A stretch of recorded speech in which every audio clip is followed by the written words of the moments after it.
নমস্কার বন্ধুরা, চলে এসেছি নতুন একটা রেসিপি নিয়ে। ঝিঙের পুর ভরা।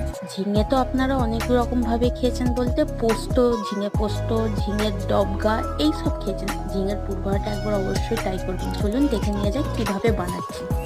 তার জন্য লাগছে ঝিঙে। ঝিঙেটা বড় ছিল তাই আমরা এরকম করে 4 ভাগ করে নিয়েছি। লাগছে বেসন, সাদা তিল, জলে ভিজিয়ে রেখেছিলাম, কাঁচা পেঁয়াজ কুচি করা, আর লাগছে কাঁচা লঙ্কা। এদিকে ঝিঙেগুলোর মাঝখান দিয়ে পুরগুলোকে বার করে নেবো। মাঝখানের শাঁসগুলোকে খুবই আস্তে হাতে বার করে নিতে হবে, কারণ ঝিঙেটা খুবই নরম। বেশি জোর দিয়ে বার করতে গেলে ঝিঙেটা সাইড দিয়ে ফেটে যেতে পারে, সেই জন্য খুব আস্তে হাতে এগুলোকে বার করে নেব। দেখতেই পাচ্ছেন আমি দুটো দেখিয়ে দিলাম কিভাবে বার করলাম আমরা।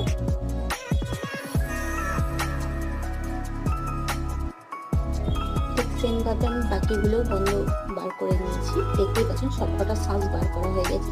এবার ঝিঙের যে শাঁসগুলো আছে এগুলোকে ফেলে দেবো না, এটা আমাদের কাজে লেগে যাবে। এদিকে কড়া গরম করতে দিয়ে দিয়েছি। কড়াইয়ের মধ্যে দিয়ে দেবো সাদা তেল। সাদা তেল গরম হয়ে গেলে এর মধ্যে দিয়ে দেবো কালো জিরে ফোড়ন। কালো জিরেটা তেলের সাথে একটু হালকা নেড়ে চেড়ে নিয়ে দিয়ে দেবো পেঁয়াজ কুচি।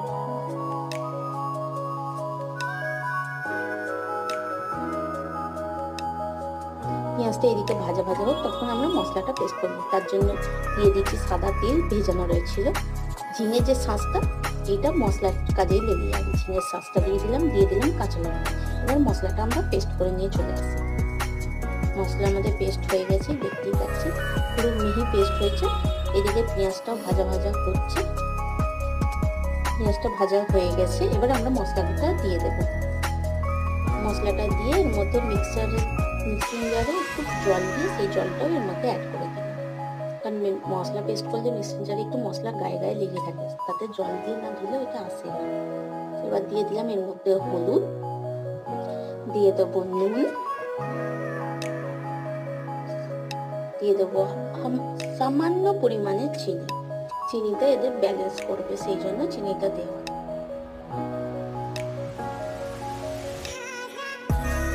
এবার হালকা হাতে এটাকে খুব ভালোভাবে নেড়ে চেড়ে। দেখতেই পাচ্ছেন জলটা শুকিয়ে গেছে অনেকটাই। এবার সাইডে ধরে ধরে আসছে, ঠিক এই পজিশনে আমরা পুরটা নামিয়ে দিচ্ছি। পুরো আমাদের নামানো হয়ে গেছে। দেখতেই পাচ্ছেন পুরটা এদিকে ঠান্ডা হোক, আমরা ততক্ষণে ব্যাটারটা বানিয়ে। ব্যাটারটা বানানোর জন্য লাগছে বেসন আর তার মধ্যে সামান্য নুন। এবার এই দিয়ে সামান্য সামান্য জল দিয়ে দিয়ে এটাকে ব্যাটারটা বানিয়ে নেব।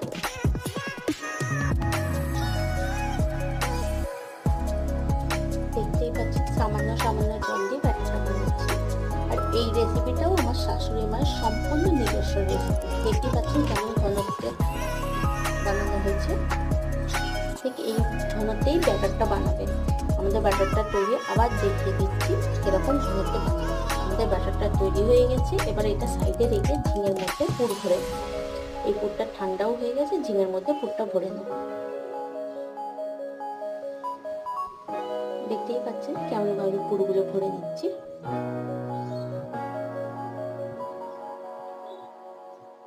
ঠিক সেম ভাবে এক এক করে সব ঝিঙের সবগুলোতে পুর ভরে নেবো। আর এই যে মাঝখানে পুরগুলো, ঠিক সেগুলো প্লেটের মধ্যে রেখে মাঝখানে পুরগুলো দেবেন, নাহলে সাইড পেছন দিক দিয়ে বেরিয়ে যেতে পারে। দেখতেই পাচ্ছেন ঠিক সেম ভাবে আমরা সবকটা পুরগুলো ভরা হয়ে গেছে। এদিকে কড়াই গরম করতে দিয়ে দিয়েছি। কড়াইয়ের মধ্যে তেল দিয়ে দিয়েছি। এটা ডুবো তেলেই ভাজা হবে। তেল গরম হয়ে গেছে। এবার কিভাবে আমি ডিপ ব্যাটারে দেবো সেটা দেখুন।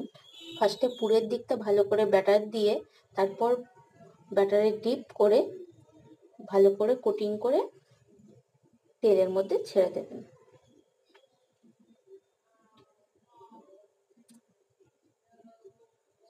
ঠিক সেম আরেকটাও দেখিয়ে দিচ্ছি,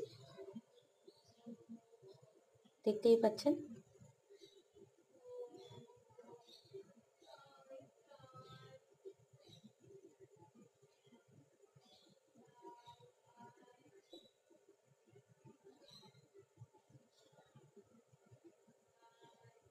দেখতে পাচ্ছেন এক পিঠ হয়ে গেছে, আমরা উল্টাচ্ছি। অবশ্যই কড়াটা পুর করার পর একটু ভালো করে ধুয়ে নেবেন। আমাদের ঠিক ভাবে ধোয়া হয়নি, কোনো রকম ধুয়ে নিয়েছি, তাই একটু নিচটা ধরে ধরে যাচ্ছিল। তারপরে আর কোনো অসুবিধা হয়নি। দেখতেই পাচ্ছেন গোল্ডেন করে ভেজে নিয়েছি। আর এটা লো ফ্লেমে ভাজবেন। দেখতেই পাচ্ছেন ঝিঙে থেকে জল বেরোচ্ছে, কেমন চড়বা চড়বা করছে, সেই জন্য লো ফ্লেমে ভাজবেন। ঝিঙের যে জলটা আছে ওইটা তাহলে এরকম ভাবে বেরোবে না অতটা। আমাদের ভাজা হয়ে গেছে। ঠিক সেম প্রসেসে আবার সেকেন্ড দুটো ভেজে নিচ্ছে। দেখতেই পাচ্ছেন আমাদের তৈরি ঝিঙের পুর ভরা। এটা গরম ভাতের সাথে জাস্ট জমে যাবে। ভাত, ডাল আর এই ঝিঙের পুর ভরা একটা করে দিয়ে দিলে সবাই এক থালা ভাত হাসি মুখে খেয়ে নেবে। আজকের মতো এইটুকুই, দেখা হচ্ছে নেক্সট ভিডিও নিয়ে। Bye bye.